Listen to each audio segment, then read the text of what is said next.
Chargesheet दाखल होईल असं राजकीय आणि सामाजिक आंदोलनातील गुन्हे मागे घेतला पूर्व विभागाने तसा आदेश पण जारी केला आहे.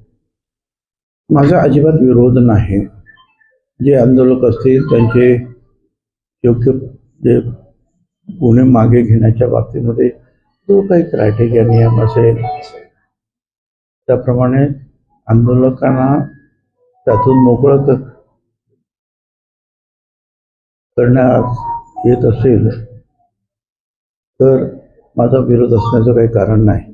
माझं फक्त म्हणणं एवढंच आहे की हा नियम ज्या ज्या पक्षांनी शेतकऱ्यांसाठी असेल, कष्टकऱ्यांसाठी असेल, एखाद्या ठिकाणी काहीतरी अन्याय झालेला आहे म्हणून काही मोर्चे काढले असतील, रास्ता रोको केला असेल, घेराव केला असेल, तर त्या संदर्भात जे जे गुन्हे ज्या ज्या आंदोलकांवर झाले असतील, कुण्याही पक्षाचा असेल, संघटनेचा असेल, त्यांना सुद्धा हाच नियम लागू करून त्यांना सुद्धा मुक्त करण्यात आलं पाहिजे. साहेब